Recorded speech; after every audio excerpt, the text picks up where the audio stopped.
पहली टक्कर उन्हें उखाड़ने में नाकाम रही थी। दोनों पिकअप्स में से 5-5 मुसल्लह आदमी मैगजीनों के थैले पुश्त पर लादे नीचे कूद गए। गाड़ियों में सिर्फ ड्राइवर रह गए थे।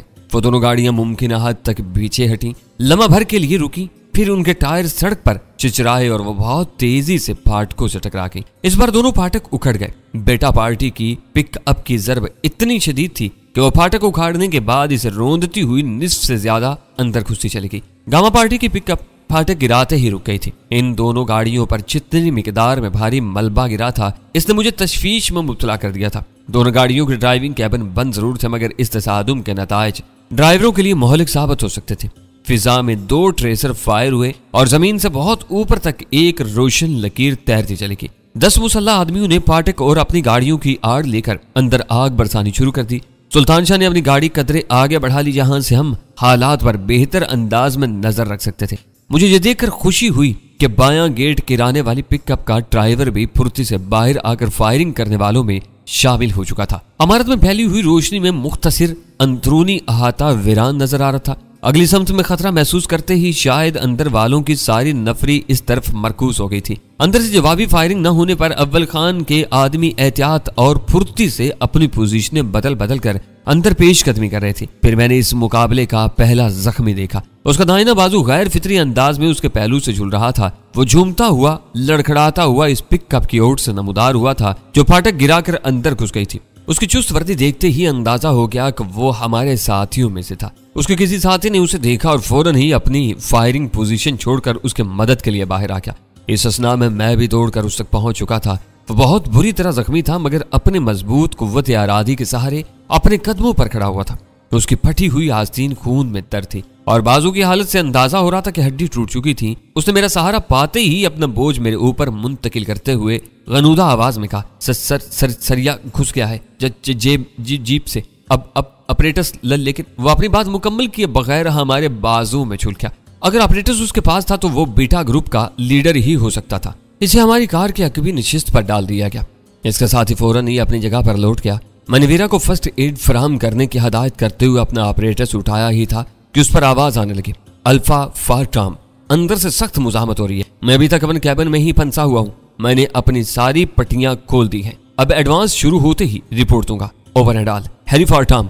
वो गुफ्तगू मुकम्मल होते ही मैंने अपना पैगाम नशर करना शुरू कर दिया। गेट क्रैश करते हुए बेटा जख्मी होकर बेहोश हो चुका है। इसका बाजू टूटा हुआ मालूम हो रहा है। नर्स इसे फर्स्ट एड दे रही है। ओवर। पोजीशन क्या है? ओवर। अव्वल खान की आवाज से फिक्रमंदी मुतरशिह थी। उसने अपने आदमी के नाकारा हो जाने पर कोई तबसरा नहीं किया था। शायद वो मुतमईन था कि वीरा उसकी देखभाल कर रही है। अंदर बहुत छोटा सा अहाता है। मुजाहमत बिल्कुल नहीं है। ग्रुप अब अंदर बढ़ रहे हैं। ओवर। मुजाहमत नहीं है तो तेजी से बढ़ो, अव्वल खान ने तेजी से कहा। यकीनी तौर पर उसकी आवाज गामा भी सुन रहा था। अव्वल खान कह रहा था, अल्फा पार्टी डटी हुई है, पीछे से बढ़कर दुश्मन को घेर लो।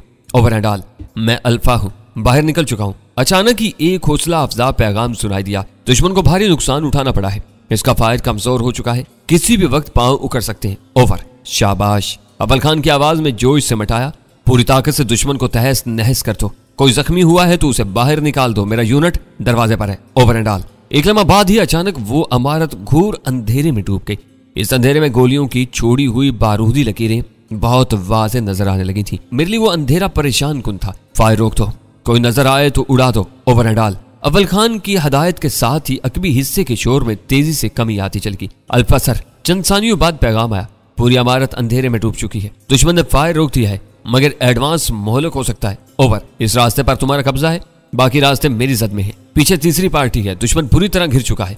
फायर बंद कर दो और ट्रक के हेडलैम्प से रोशन कर दो। ओवर। ट्रक का अगला हिस्सा छलनी हो चुका है, सर्च लाइट्स इस्तेमाल नहीं की जा सकती। ओवर। ठीक है, फायर बंद करके अगली हदायत का इंतजार करो। Over and all. दिलचस्प है। अचानक मेरे ऑपरेटर्स पर एक नई आवाज उभरी। वो लब लहजे से गैर मुल्की मालूम हो रहा था और अंग्रेजी बोल रहा था। इतनी खुशफहमियां अच्छी नहीं। मेरा नाम रास अलमेडा है। तुम शेर की किचार में घुसे हो तो तुमको इसकी कीमत अदा करनी होगी। तुम मेरी गर्द भी नहीं पा सकोगे। हैरी शायद डैनी का कोड है। मैंने तुम्हारी आवाज पहचान ली है और मैं बराह रास्त तुमसे मुखातिब हूँ। ओवर। उसका दूसरा फिक्रा शुरू होते ही मैंने उसकी आवाज पहचान ली थी और मेरे बदन के मसामों से यकलख्त ठंडा ठंडा पसीना फूट पड़ा था।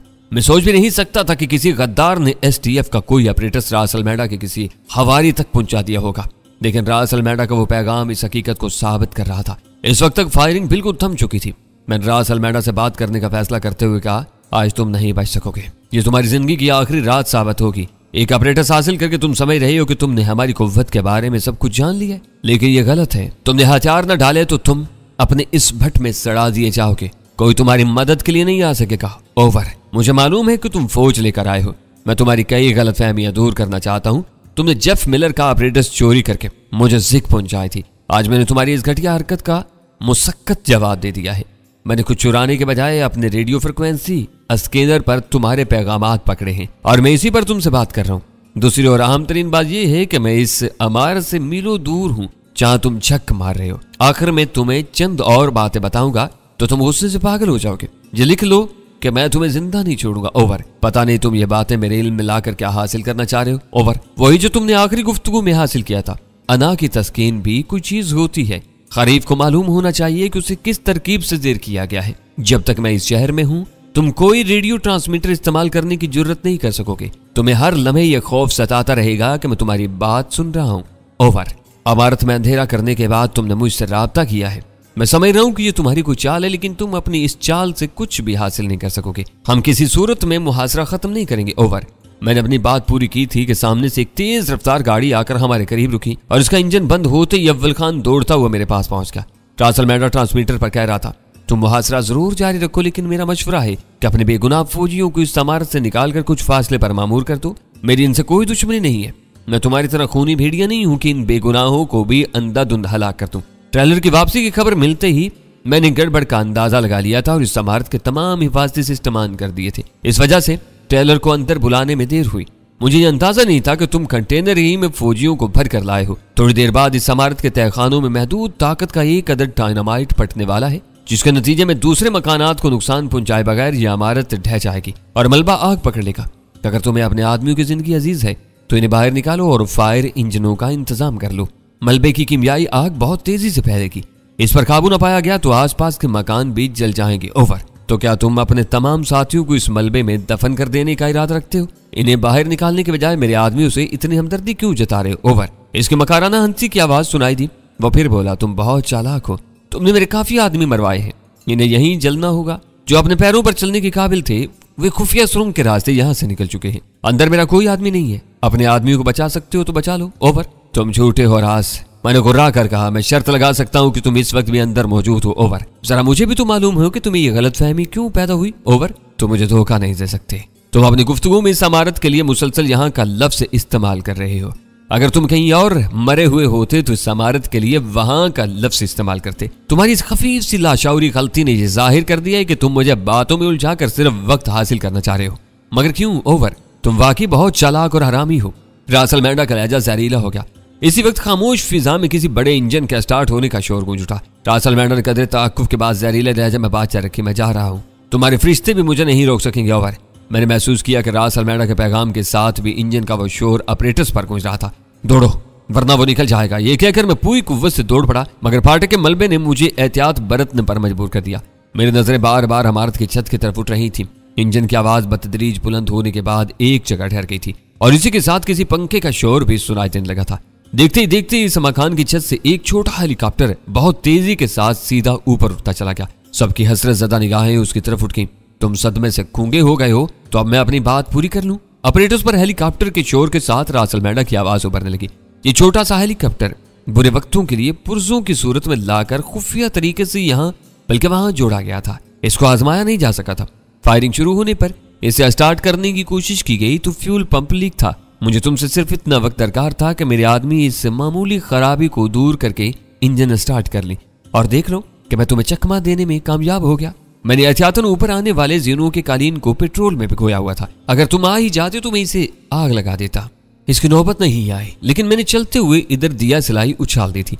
तुम चाहो तो अंदर जाकर देख सकते हो। हेलीकॉप्टर में गुंजाइश न होने की वजह से मुझे अपने हाथों से अपने चंद पुराने वफादारों को हलाक करना पड़ा है। इनकी लाशें छत पर मौजूद हैं। ये सारे खून तुम्हारे खाते में है और मैं कसम खाता हूँ कि अब जल्द ही तुमसे ये सारा हिसाब लूंगा। Over and all. मैंने ऑपरेटर्स बंद करके अव्वल खान की तरफ देखा तो उसकी आंखों में गम गुस्से के साथ उदासी तैर रही थी। इसी वक्त इमारत में बहुत से लोगों का मिला जुला शोर खोजने लगा और मुतअद्दिद अफराद दोनों हाथ बुलंद किए बाहर आने लगे। मुझे यकीन था कि दूसरी तरफ के घूर अंधेरे में भी वही सूरत हाल रूनुमा हो चुकी होगी। अंदर लगी हुई आग के शोलों की सुर्ख सुर्ख रोशनी ने शीशों से बाहर इतना उजाला फैला दिया था कि रास अल्मेडा के लिए काम करने वालों के हरासा चेहरे वाज़े तौर पर देखे जा सकते थे। आदमी को बाहर निकाल लिया जाए। अव्वल खान ने मेरी करीब होकर आहिस्ता से पूछा, क्यों? फिर हथियार डालने वालों को कौन संभालेगा? मैंने चौंक कर सवाल किया। डायनामाइट, अव्वल खान ने आहिस्ता से कहा। पता नहीं वो कब फट जाए। वो इसका फ्रॉड था, इसे भूल जाओ। अंदर कोई खुफिया सुरंग भी नहीं मिलेगी। सुरंग होती तो अंदर से हथियार डालने वाला एक शख्स भी बरामद न होता। सबसे पहले अपने आदमियों का जायजा लेकर जख्मियों की फिक्र करो। बेटा की हालत खराब है,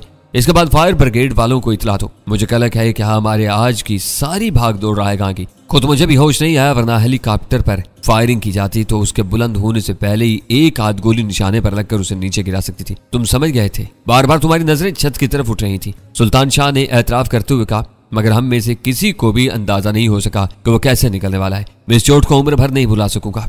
मैंने अफसुर्दगी के साथ कहा। वो तो गनीमत हुआ कि मुहासरे में घिरे हुए रास अल्मेडा को बुखलाहट या तारीकी की वजह से हेलीकॉप्टर से फायरिंग का ख्याल नहीं आया। अगर वो छत से परवाज करते करते 2-4 हल्के ब्रस्ट भी चला देता तो हम में से कई अफराद ठंडे हो सकते थे। इस पूरे मुकाबले में सिर्फ एक बात तमानियत का बायस थी कि अव्वल खान को कहीं से भी अपने किसी आदमी की हलाकत की कोई खबर नहीं मिली थी। सिर्फ 3 आदमी जख्मी हुए थे, जिनमें बेटा की हालत सबसे खराब थी। मैं रास अल्मेडा के फरार से इस कदर दिल बर्दाश्ता हो गया था कि मेरे लिए वहां ठहरना मुहाल होने लगा। असल मुजरिम के निकल जाने के बाद मेरी दिलचस्पी सिर्फ इतनी रह गई थी कि छत पर मौजूद लाशों को देख लूं। मेरा अंदाजा था कि इनमें ब्लैक और व्हाइट हाग की लाशें भी होनी चाहिए थी, क्योंकि ग्रे हाग की हलाकत के बाद सिर्फ वही दोनों राज के मुकर्रबीन खास थे। जीनों पर लगी हुई आग मसनूई रेशे के कालीन के सबब हर तरफ फैल रही थी, इसलिए इस तरफ से छत पर जाना मुमकिन नहीं था। इमारत की सपाट और ऊंची दीवारों के बायस बाहर से छत पर पहुंचना आसान नहीं था। सबसे बड़ी बात यह थी कि मेरा दिल खट्टा हो चुका था और मुझे वहां की किसी बात से ज्यादा दिलचस्पी नहीं रही थी। वो मामलात आसानी से सिमटते हुए नजर नहीं आ रहे थे।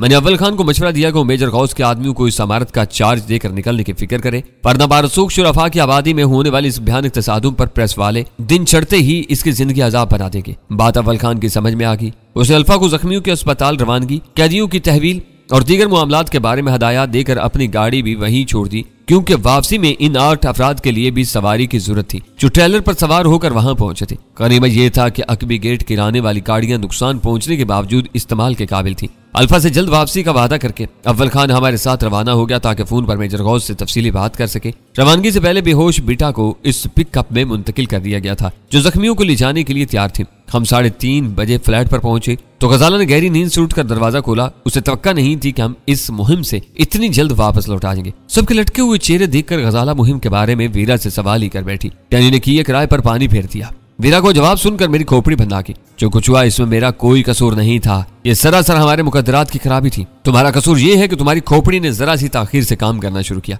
अगर तुम जरा देर पहले अपनी कोई राय कायम कर लेते तो रास अल्मेडा को हेलीकॉप्टर का इंजन चलने से पहले पकड़ा जा सकता था। इसकी बातें सब भी सुन रहे थे। मेरे किसी को सुनने या सोचने से नहीं रोका था। अव्वल खान खामोशी से मेजर गौस के घर का फोन नंबर मिलाने में मसरूफ हो चुका था। पूरी बात समझने के बाद गजाला के होंठों पर खफीफ सी मुस्कुराहट फैल गई और उसने सुल्तान शाह से कहा, यह तो पता चल गया कि रास अल्मेडा साफ निकल गया, लेकिन ये तो कोई बात ही ना हुई। मंसूबे में क्या कमी रह गई थी कि उसे फरार होने का मौका मिल गया? सुल्तान शाह ने ड्राइंग रूम के दूर उफ्तादा गोशी का रुख करते हुए कहा, सब कुछ शानदार तरीके से होता चला गया। धुआंधार फायरिंग के साए में इन्हें दोनों तरफ से घेर लिया गया, लेकिन फिर रास अल्मेडा हम सबको उलझा कर हेलीकॉप्टर से फरार होने में कामयाब हो गया। वहां हेलीकॉप्टर कहां से आ गया? गजाला की आंखें हैरत से फैल गईं। वो पहले से इस मकान की छत पर मौजूद था और शायद इसको पोशीदा रखने के लिए इस मकान की दीवारें इतनी ऊंची बनाई गई थीं। खुशी की बात सिर्फ इतनी सी है कि इस मारधाड़ में अव्वल खान का कोई आदमी नहीं मारा गया। दूसरी तरफ के कई आदमी मारे गए, लेकिन ये सब इतनी जल्दी कैसे निमट गया? गजाला की नींद बिल्कुल गायब हो चुकी थी। वहां बखेड़ा फैला हुआ है। यानी बददिल होकर इमारत में दाखिल हुए बगैर लौट आया। अब अव्वल खान वापस जाकर मेजर गौस या इसके आदमियों को वहां का चार्ज दे देगा। अंदर की खबरें बाद में ही मिल सकेंगी। रास अल्मेडा ने जाते जाते अपने इन करीबी साथियों को भी मार डाला जो इसके बारे में बहुत कुछ जानते थे। इसे खदशा रहा होगा कि पकड़े जाने के बाद वो तशद्दुद के सामने इसके सारे राज उगल देंगे, इसलिए उसने जाते जाते इनका किस्सा पाक करके इमारत में आग लगा दी। मुझे अफसोस यही है कि अब वहां से नाकारा कैदियों की एक खेप के सिवा और कुछ हाथ नहीं आ सकेगा। मैंने मुतासफाना लहजे में कहा, आग ने वहां बहुत कुछ चलाकर राख कर दिया होगा। इस दौरान अव्वल खान ने मेजर गौस से अपनी बात मुकम्मल कर ली थी। उसने मुझसे मुखातिब होकर कहा, मेजर गौस गहरी नींद से उठा था, लेकिन वो बहुत फर्ज शनास अफसर है। पूरी बात समझती खुद ही वहां पहुंचने पर आमादा हो गया। उसके आदमी भी आधे घंटे में वहां पहुंचाएंगे। खुदा का शुक्र अदा करो कि अब सूरज निकलने से पहले तुम्हारी गुलू खुलासी हो जाएगी। तुम ठीक कह रहे हो। तो उसने मेरे तबसरे के जवाब में मायूसी से कहा, रास अल्मेडा के मुकाबले में इस नाकामी के बाद मुझे शदीद थकन का एहसास हो रहा है। मैं घर जाकर आराम करूंगा। जाने से पहले फायर ब्रिगेड वालों को भी खड़का दो, वरना वो आग फैल जाएगी। चोलों की सुर्खी देखकर पड़ोसियों ने खबर दे दी होगी, फिर भी मैं अपना फर्ज पूरा किए लेता हूँ। उसे डायरेक्टरी की मदद से सेंट्रल फायर ब्रिगेड का नंबर मिलाकर बात की तो उसे बताया गया कि इस आतिशज़दगी की खबर पहले ही से मिल चुकी थी और करीबी स्टेशनों से 4 गाड़ियां जाए वकुआ की तरफ रवाना की जा चुकी थी। वो डिफेंस के इलाके में आग लगने का मामला था, इसलिए इतला पर तेजी से कार्रवाई की गई थी। अव्वल खान ने फौरन ही वापस लौटना चाहा, लेकिन मैंने उसे चाय के लिए रोक लिया। अब वहां रस्मी कार्रवाइयों के सिवा कुछ बाकी नहीं रहा था। मेजर घोष को भी पहुंचने में वक्त लगेगा। यहाँ तक आ गए हो तो चाय की एक प्याली पीते जाओ। पता नहीं अब तुम्हें किस वक्त खाना नसीब होगा, फिर मैं अल्फा से रिपोर्ट ले लेता हूँ। अव्वल खान ने अपना ऑपरेटस निकालते हुए पुज़मुर्दा आवाज में कहा और ऑपरेटस ऑन करके अल्फा को कॉल करने लगा। अल्फा अपनी ड्यूटी पर मुस्तैद और फाल था। उसने फौरन ही अव्वल खान की कॉल का जवाब दिया। अल्फा रिपोर्टिंग सर, यहाँ फायर ब्रिगेड इंजन आ चुके हैं। जख्मियों को अस्पताल रवाना किया जा चुका है। दुश्मन के 18 कैदी हाथ आए हैं। जिन हिस्सों तक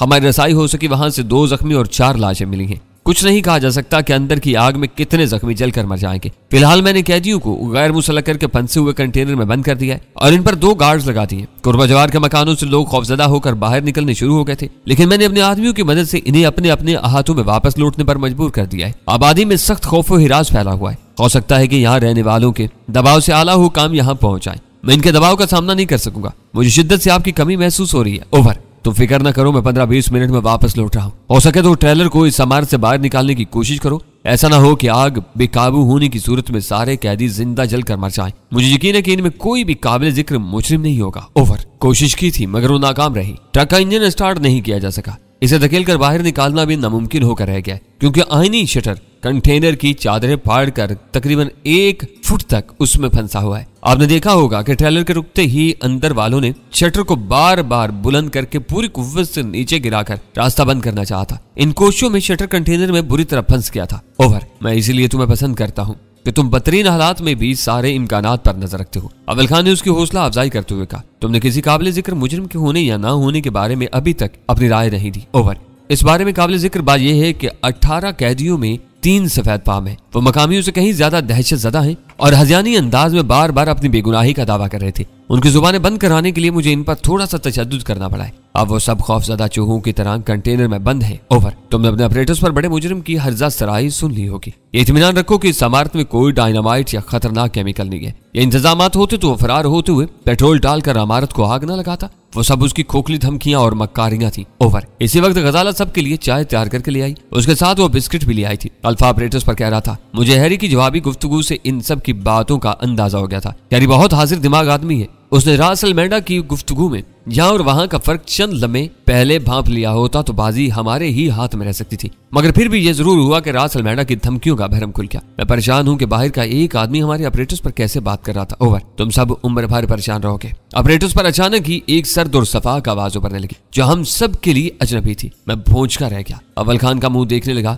वो मुझसे ज्यादा बुखलाया हुआ था। अगर वो रास अल्मेडा की आवाज होती तो बात काबिल फहम थी क्योंकि वो रेडियो फ्रिक्वेंसी स्कैनर के हवाले से पहले भी हमसे बात कर चुका था। मगर उर्दू बोलने वाले वो अजनबी आवाज मेरे लिए हैरान कुन थी। बोलने वाले ने अपनी बात जारी रखते हुए हम लोगों की हैरत खुद ही रफा कर दी। वो कह रहा था, रास अजीम है और अपना बदला लेना जानता है। तुमने उसके ऑपरेटर्स पर कब्जा करके उसका कीमती सिस्टम नाकारा बनाया था। आज तुम्हारे सिस्टम पर दस्तरस हासिल कर चुका है। ये न समझो कि सिर्फ अंग्रेजी समझता है, वो थोड़ी बहुत उर्दू भी समझ लेता है और उसे हमारा ताउन हासिल है। इस वक्त भी मैंने उसे तुम्हारे हर फिक्रे से आगाह किया है। तुम्हारी साजिशों के बावजूद वो महफूज है। वह बहुत जल्द तुमसे अपना बदला लेगा। ओवर। रास यकीनन अपने किसी मकामी हमदर्द के ठिकाने पर पहुंच चुका था। अव्वल खान ने अपने ऑपरेटर्स पर अल्फा से राब्ता किया तो सब ही भूल चुके थे कि रास अल्मेडा ऑपरेटर्स पर होने वाली हर बात सुनने पर कादिर हो चुका था और हम मामलात के लिए उसका इस्तेमाल खतरनाक हो सकता था।